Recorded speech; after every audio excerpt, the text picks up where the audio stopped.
Hello friends, welcome to Gyansheel education. तो अभी अपन इस वीडियो में कट ऑफ का एनालिसिस करेंगे एसएससी सीजीएल 2024 का टीयर 2 का पेपर 2 स्टैटिस्टिक्स जो पेपर हुआ था दो पोस्ट के लिए, है ना।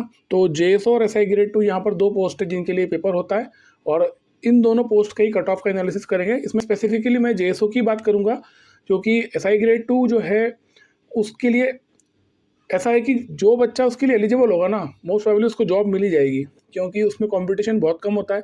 जो एलिजिबिलिटी क्राइटेरिया एसएससी ने उसके लिए रखा हुआ है वो इतना टफ है। हर पूरी ग्रेजुएशन में आपको तीनों साल में आपको स्टैटिस्टिक्स चाहिए, तो बहुत ही कम बच्चे उसके लिए एलिजिबल होते हैं।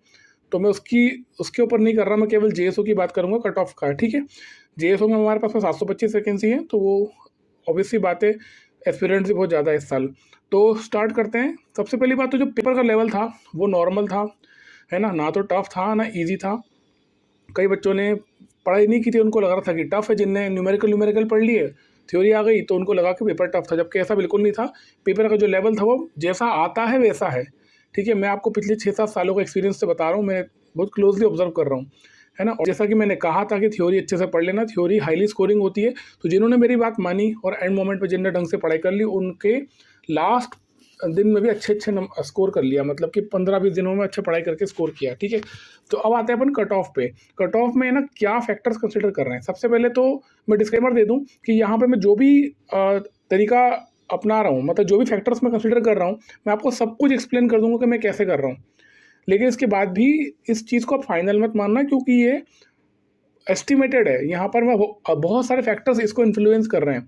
दूसरी बात, हमारे पास जो डेटा होता है वो बहुत ही लिमिटेड होता है ना। मेरे पास जो डेटा आया है वो 756 के आसपास का है, तो उसको तो मैंने यूज़ ही नहीं कर रहा हूँ। मेरे पास जो रैंक मित्रा का स्टूडेंट ने दिया हुआ है, रैंक मित्रा का डेटा है, उसी को हम यूज़ कर रहे हैं और उसी के बेसिस पर हम एनालिसिस करेंगे।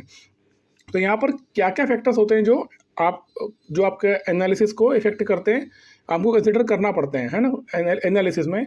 तो पहला आपको वैकेंसी कितनी है। जितनी ज़्यादा वैकेंसी होगी कि वैकेंसी किस कैटेगरी में कितनी है ये बिल्कुल मैटर करता है।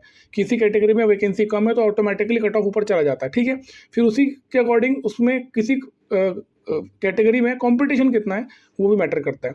ठीक है, सेकेंड पॉइंट ये कि जो एस्पिरेंट्स स्टैटिस्टिक्स पेपर में अपीयर हुए हैं लेकिन वो जेएसओ को प्रेफर नहीं करेंगे, है ना। जैसे अपीयर तो हो गए लेकिन क्योंकि वो पेपर 1 में अच्छा परफॉर्म कर रहे हैं तो वो फिर अपीयर नहीं करेंगे, लेकिन उन्होंने सर्वे में अपना डेटा दिया हुआ है, तो हमको उसको भी देखना पड़ेगा। फिर थर्ड पॉइंट है कंप्यूटर का पेपर। मैंने बहुत सारे बच्चे से देखे हैं, जैसे अभी कल ही मेरी एक बात हो रही थी एक स्टूडेंट से जो ओबीसी कैटेगरी से, उसके 340 something marks, sorry 440 something marks आ रहे हैं। मैंने 440 के आसपास कुछ उसने नंबर बताए जो कि बहुत बढ़िया मार्क्स हैं, तो उसको जेएसओ मिलना चाहिए। बट उसका जो कंप्यूटर में मार्क्स है वो 14 मार्क्स है आउट ऑफ 60, जबकि ओबीसी कैटेगरी में मिनिमम 15 नंबर चाहिए, जो कि ये non CPT non DST post है। तो यहाँ पर ये बहुत बड़ा फैक्टर काम कर रहा है। मैंने देखा है जिनका कंप्यूटर का पेपर बिगड़ गया या जिसने कंप्यूटर नहीं पढ़ा वो कंपटीशन से ही बाहर हो गया, भले उसने ओवरऑल परफॉर्मेंस बहुत बढ़िया दिया है। तो ये तीसरा फैक्टर काम करता है। चौथा है रॉन्ग क्वेश्चंस। जो क्वेश्चंस गलत हो गए उसके लेकर के हम बात करेंगे कि क्वेश्चन कैसे गलत है, या तो पूरा क्वेश्चन गलत है या कोई ऑप्शन गलत है, तो उससे भी बहुत कुछ इफेक्ट पड़ रहा है। और पांचवा फैक्टर है हमारा एसआई ग्रेड 2 के एस्पिरेंट्स। जो बच्चा एसआई ग्रेड 2 की तैयारी कर रहा है, मतलब एस्पायर कर रहा है, और वो अगर सर्वे में पार्ट ले रहा है तो ऑब्वियस सी बात है वो एसआई ग्रेड 2 को प्रेफर करेगा, चाहे उसके कोई भी मार्क्स हो, है ना। तो ये सारे फैक्टर्स अपन कंसिडर करेंगे। इसके अलावा भी अगर आपको लगता है कोई फैक्टर है जो इन्फ्लुएंस करता है तो मेरी रिक्वेस्ट कृपा करके जरूर लिखें कमेंट बॉक्स में। कमेंट बॉक्स खुला हुआ है ताकि अपन जो अपना एनालिसिस उसको और रिफाइन कर सकें। ठीक है, तो अब मैं आपको बता दूं कि ये जो क्वेश्चन है ना, 6 क्वेश्चन इसमें गलत आए थे और 7वां क्वेश्चन मैंने आपको कहा नहीं था, मुझे नहीं लगता कि उसके एसएससी नंबर देगा। पर मैं आपको 6 क्वेश्चन में वैरायटी क्या है, मतलब कि मान लो कि कोई क्वेश्चन किसी बच्चे ने गलत किया है या अटेम्प्ट नहीं किया है तो किस केस में कितने नंबर मिलेंगे, कितने घटेंगे। जैसे कि क्वेश्चन नंबर 75 मान लो ये क्वेश्चन है। अब ये क्वेश्चन है ना, क्वेश्चन में कोई प्रॉब्लम नहीं है, इसका जो सही आंसर है वो है 4th वाला, सीजनल इफेक्ट्स और मल्टीप्लिकेटिव। एसएससी ने दे दिया है 1st वाला। तो इसमें क्या होगा, जिस बच्चे ने 1 पे क्लिक किया हुआ है उसको अभी 2 नंबर मिल गए, लेकिन जब ये आंसर की वापस से करेक्शन होगा ना तो उसके 2.5 नंबर कट जाएंगे। ठीक है ना। वैसे ही जिसने 4th पे टिक किया होगा उसके तो -0.5 हुए हैं, लेकिन अब जैसे ही होगा तो उसको उसको +2 होगा, है ना, मतलब उसको 2.5 नंबर बढ़ेंगे। तो ये चीज़ें होंगी। और जिसने इस क्वेश्चन को अटेम्प्ट नहीं किया होगा उसको कुछ भी नहीं मिलने वाला। ठीक है, तो ये चीज़ हो सकती है। वैसे ही अगर आप इसके अगले क्वेश्चन नंबर 8 में देखोगे तो इसमें जो ऑप्शन 2 है वो सही होता अगर यहाँ पर सेकंड ऑर्डर डिफरेंस जो है ना वो +30 होता तो, क्योंकि आंसर में क्या आ रहा है, फर्स्ट ऑर्डर सेकंड ऑर्डर 20 और 30 आ रहा है, बट यहाँ पर एसएससी ने गलती करी है कि ऑप्शन ही गलत दे दिए हैं। तो ऐसे क्वेश्चन में सबको मार्क्स मिल जाएंगे, है ना, सबको 2-2 नंबर मिलना है। अगर किसी ने अटेम्प्ट नहीं किया होगा तो, और किसी ने अगर अटेम्प्ट किया है तो फिर उसको 2.5 नंबर मिलेंगे, ठीक है। तो और किसी ने अगर मान लो ये 2 पे टिक किया हुआ है तो उसको वो वहीं कम ही रहेगा, उसको कोई फर्क नहीं पड़ेगा। तो इस प्रकार से ना वैरायटी है काफ़ी, अगर क्वेश्चंस रिप्रेजेंटेशन डलेंगे और जब चेंज होगा ना तो नॉर्मलाइज होकर के काफ़ी वेरिएशन आएगा, जिसको प्रेडिक्ट करना बहुत मुश्किल है, ठीक है, क्योंकि हमको ये पता नहीं चल रहा ना किस किस बच्चे का कौन सा क्वेश्चन सही है कौन सा गलत है, ये तो हम ले ही नहीं रहे डेटा में, ठीक है। तो उम्मीद करता हूँ ये बात आपको समझ में आ गई होगी। और उसके बाद में एक क्वेश्चन, 7वां क्वेश्चन ये था जिसके लिए मैंने तो रिकमेंड नहीं किया कि आप रिप्रेजेंटेशन डालो, क्योंकि यहाँ पर क्या है ना, क्वेश्चन नंबर 1 जो है ये सही आंसर है। अब यहाँ पर जो आंसर होना चाहिए वो लॉग टू द बेस 10 होना चाहिए, क्योंकि लॉग के बेस में 10 आ रहा है तो लिखना ये चाहिए, लेकिन एसएससी ने उसको log 10 n लिख दिया। तो अगर मुझे उम्मीद कम है कि इसमें अगर आप रिप्रेजेंटेशन डालोगे तो एसएससी आपको नंबर देगा, है ना, ठीक है। तो ये हो गया हमारे क्वेश्चंस को लेकर के, जो मुझे लगता है कि इससे काफ़ी वेरिएशन आएगा, मार्क्स में काफ़ी ऊपर नीचे नंबर होने वाले हैं। अब आते हैं अपन एनालिसिस के ऊपर। एनालिसिस में एक डेटा जो मेरे सामने आया उसमें मैंने देखा कि जो यूआर कैटेगरी है उसकी वैकेंसी तो ऑलमोस्ट जैसे 253 वैकेंसी आउट ऑफ 725, है ना, बट जो डेटा आता है वो बहुत कम आता है यूआर कैटेगरी की तरफ से, मतलब 15% बच्चे ही केवल पार्टिसिपेट करते हैं। वहीं अगर ओबीसी कैटेगरी की बात करूँ तो सबसे ज़्यादा पार्टिसिपेशन ओबीसी कैटेगरी का होता है। तो ये जो डेटा है ना वो बहुत ही वेरी करता है कैटेगरी वाइज भी, ठीक है ना। तो मैंने भी कट ऑफ जो निकाला वो कैटेगरी वाइज ही अलग अलग निकाला है। तो अपन एक एक को देख लेते हैं। सबसे पहले बात करेंगे वैकेंसीज़ की। तो वैकेंसीज़ में ना हमारे पास में जेएस और एसआई ग्रेड 2 की दोनों की वैकेंसी है।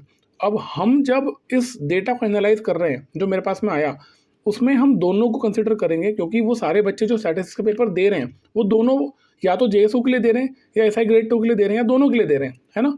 तो वैकेंसी टोटली लेना पड़ेगी। तो यहाँ पर आप देख सकते हो टोटल जो वैकेंसी आ रही है वो यूआर की 275, ईडब्ल्यूएस की 86, ओबीसी की 255, एससी की 115, एसटी की 79, ऐसे करके टोटल जो हो गई वो 810 हो गई है, ठीक है। तो एक एक करके अपन कैटेगरी वाइज बात कर लेते हैं। तो सबसे पहले बात करते हैं कैटेगरी यूआर की, है ना। तो यूआर में क्या सिचुएशन है, तो अगर आप यूआर की बात करेंगे तो यहाँ पर टोटल पार्टिसिपेंट जो हैं, अभी जो अपने पास डेटा आया जो रैंक मित्रा का डेटा है उसी की बात करूंगा, क्योंकि मेरे पास में इतने डेटा आया ही नहीं। वैकेंसी से कम बच्चों ने पार्टिसिपेट किया क्योंकि ऑलरेडी बच्चे रैंक मित्रा को डेटा दे चुके थे। तो मेरे बार बार रिक्वेस्ट करने पर भी उन्होंने डेटा दिया ही नहीं जेएसओ के लिए, जबकि उनको देना चाहिए था।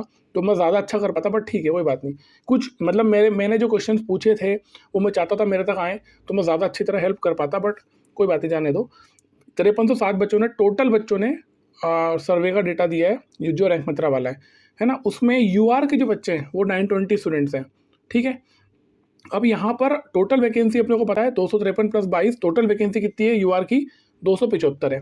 अब यहाँ पर ना मैंने ये देखा कि 400 के ऊपर कितने बच्चे ऐसे, मतलब 400 के ऊपर नंबर लाने वाले आउट ऑफ 590 ऐसे कितने एस्पिरेंट्स हैं जो 400 के ऊपर हैं।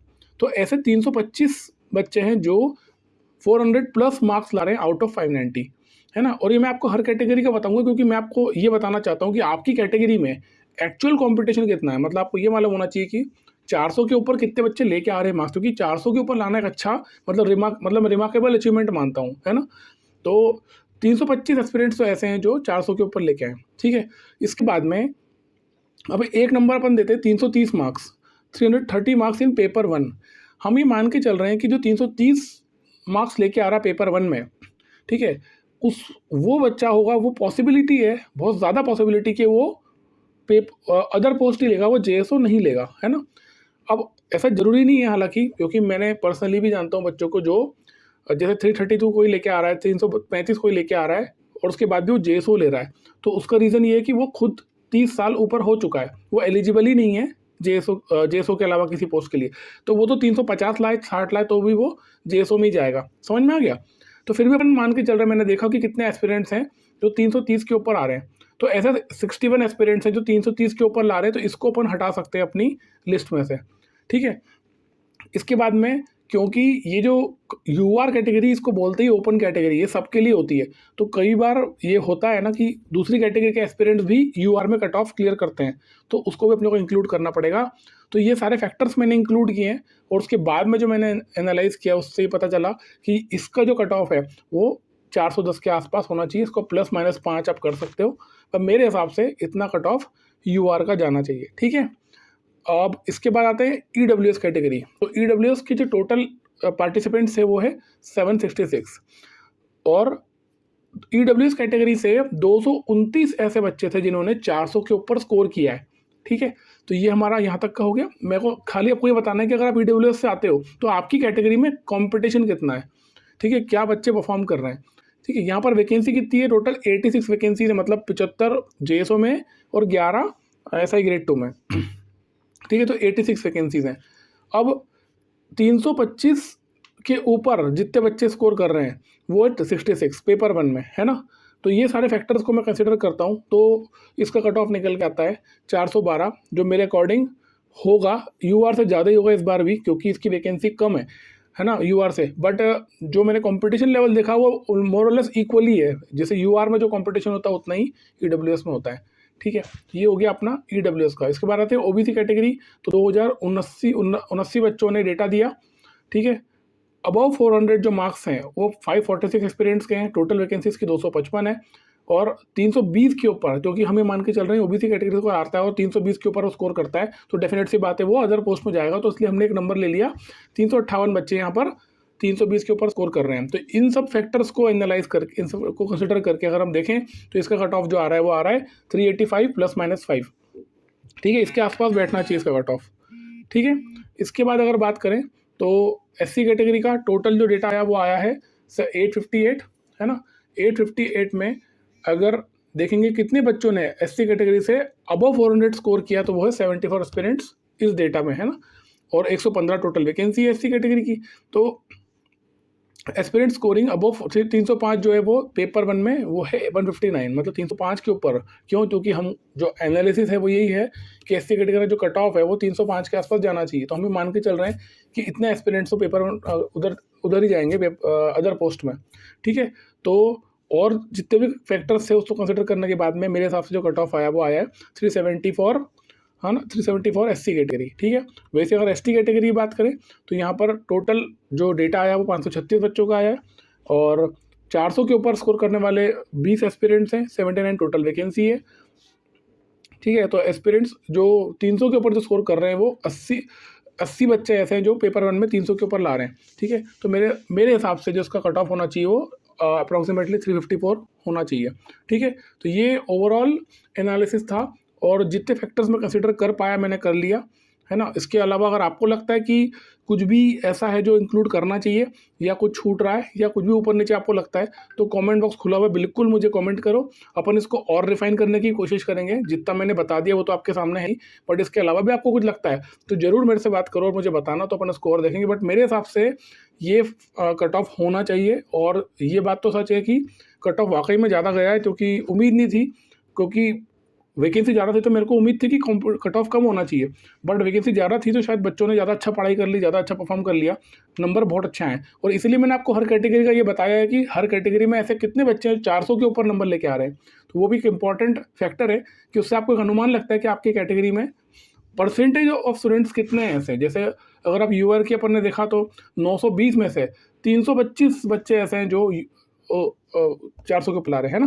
तो ये सारी चीज़ें सारे कंसिडर करने के बाद में आया है। इसके बाद में मैं आपको कहूँगा कि इसको फाइनल मत मानना। मैंने अपने लेवल पे एनालिसिस किया है, लिमिटेड रिसोर्सेज के साथ में किया हुआ है। बहुत सारा डेटा मेरे पास में नहीं था जो रैंक में तरह का था, उसके डेटा के ऊपर मैंने किया, तो मेरे पास उसमें बहुत सारी लिमिटेशन थी। ठीक है, तो मिलते हैं अगले वीडियो में। थैंक यू सो मच, जय हिंद।